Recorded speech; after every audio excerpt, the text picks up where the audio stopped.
नमस्कार। आप देख रहे हैं बिहार प्राइम 24। बिजली, रोजगार और कानून व्यवस्था पर आज देखिए बिहार की 25 बिल्कुल सच्ची और अनफिल्टर्ड खबरें। 15वीं खबर आपको हैरान कर देगी, उसे मिस मत कीजिएगा। चलिए शुरू करते हैं। आज बिहार विधानसभा में 3.5 लाख करोड़ से अधिक का बजट पेश होगा, जिसमें रोजगार और विकास पर सबसे ज्यादा जोर रहने की उम्मीद है। बिहार को रेल बजट में रिकॉर्ड 10,379 करोड़ रुपए मिले हैं, जिससे राज्य में रेलवे के विकास कार्यों और नई परियोजनाओं में तेजी आएगी। परिवहन विभाग के आंकड़ों के मुताबिक बिहार देश का उभरता हुआ ऑटो हब बन गया है और राज्य अब देश में 5वें स्थान पर पहुंच चुका है। आर्थिक सर्वेक्षण में खुलासा हुआ है कि बिहार के लोगों की कमाई बढ़ी है, वहीं पटना को राज्य का सबसे अमीर जिला घोषित किया गया है। बिहार में दूध, अंडा और मांस उत्पादन में शानदार बढ़ोतरी दर्ज की गई है और प्रति व्यक्ति दूध की उपलब्धता अब 285 ग्राम प्रतिदिन पहुंच गई है।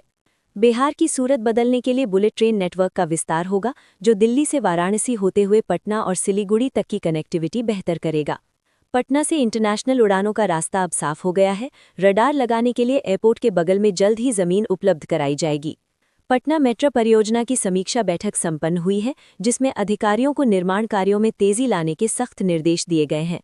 विश्व आर्द्रभूमि दिवस पर बिहार को बड़ी उपलब्धि मिली है। राज्य की 3 आर्द्रभूमियों को रामसर प्रमाण पत्र दिया गया है।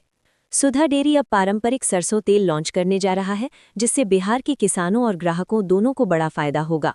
द्वितीय इंटर स्तरीय परीक्षा के जरिए अब 25,311 पदों पर नियुक्ति होगी, जो बिहार के युवाओं के लिए सरकारी नौकरी का एक बड़ा मौका है।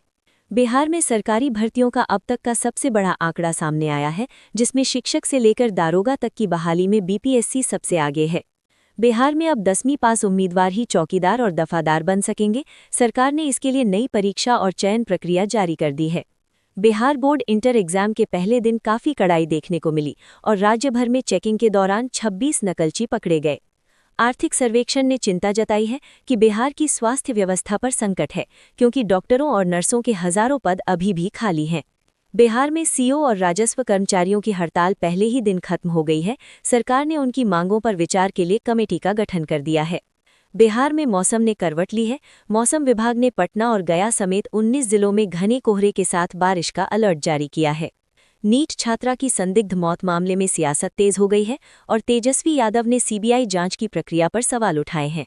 अब मोबाइल पर मैथिली में मैसेज भेजना आसान होगा, क्योंकि गूगल कीबोर्ड पर जल्द ही तिरहुत स्क्रिप्ट आने वाली है। बिहार और झारखंड के बाबा राइस मिल पर इनकम टैक्स का छापा पड़ा है, जिसमें 100 करोड़ रुपए की टैक्स चोरी का बड़ा खुलासा हुआ है। तो दोस्तों, ये थी आज की बिहार की टॉप 25 खबरें। इन तमाम खबरों पर और खासकर आज के बड़े मुद्दों पर आपकी क्या राय है, हमें कमेंट बॉक्स में लिखकर जरूर बताएं।